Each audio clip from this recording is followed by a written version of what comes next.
So in this video, we'll learn how to convert an improper fraction into a mixed fraction. So let's start with an example. Let's say we have 3 over 2.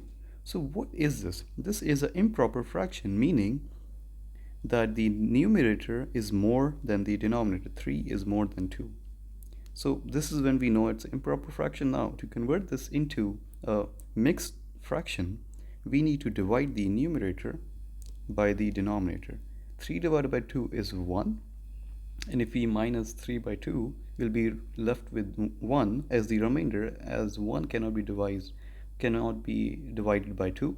So now what we need to do is we need to first write the quotient and then the remainder, so 1 over the original denominator 2.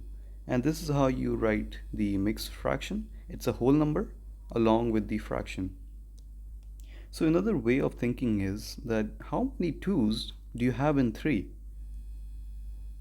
Let's say this is our 3 units. How many 2's do we have? The only 2 we can merge together is the first one, and the remainder will be this. So now let's say we have 5. So 1, 2, 3, 4, 5. How many 2's do you think we have over here? 1 and then 2, and the remainder will be 1 here. So it will be 2 as the whole number, 1 as the remainder over the original denominator, which is 2.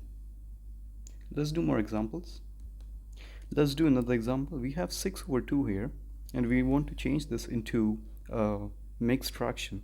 So if we do the long division again, 6 divided by 2, this is going to be 3, and we won't have a remainder over here. This means we don't have fraction, it's just integer, which is 3. Let's say now we have 7 over 2 as an example. So again, 7 divided by 2 here, which will be 3, and the remainder will be 1. So now we need to write 3. Now the remainder, which is 1, over the original denominator, which is 2. And this is the mixed fraction.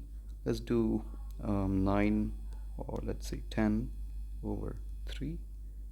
So let's do the long division again. Let me erase the previous one, or I'll leave it there. 10 divided by 3, it is going to be 3, as 3 by 3 is 9. And now we find the remainder, which is going to be 1. So we have the quotient, which is 3 as the integer, and the remainder, which is 1, over the original denominator, which is 3.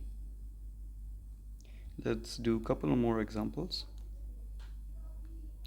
So let's do 11 divided by 7. And by the way, if you think about it, what is a fraction? What does 11 over 7 even mean? All it means is 11 divided by 7, which is going to be something like 1 point, I don't know what is going to be, but there's going to be some decimals over here. So that it is all it means. And now let's do 11 divided by 7, which is going to be 1. And if we minus 11 from 7, you're going to get the remainder of 4. And since we cannot divide 4 by 7, the remainder is 4. So it's going to be, the integer is going to be 1, the remainder 4 over 7, as mentioned before. So now let's do 13 divided by 8. This is going to be 13 divided by 8, so 1, and 13 minus 8 is 5, and we cannot divide 5 by 8, so 5 is the remainder over here. So it's going to be 1, 5 over 8 as the mixed fraction. Let's do 18 or 19 over 7. So 19 divided by 7 is going to be 7, 14, 21. So we take 14. It's going to be 2. Since 2 times 1 times 7 is 7, 2 times 7 is 14. So the quotient will be 2. Now we do 19 minus 14, which is 5. So 5 is the remainder over here. So it's going to be 2 as the quotient. Now the remainder over the original denominator, 5 over 7.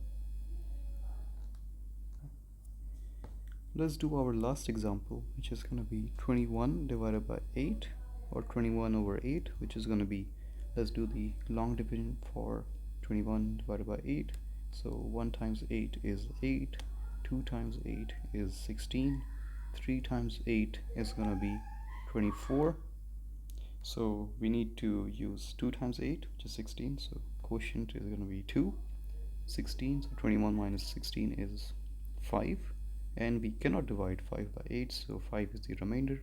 So now, as always, the quotient is the integer, the remainder over the original denominator, 5 over 8, or I can write it bigger.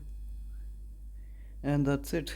So if you have any questions, you can always ask them in the comment section. I'll be more than happy to help, and thanks for watching.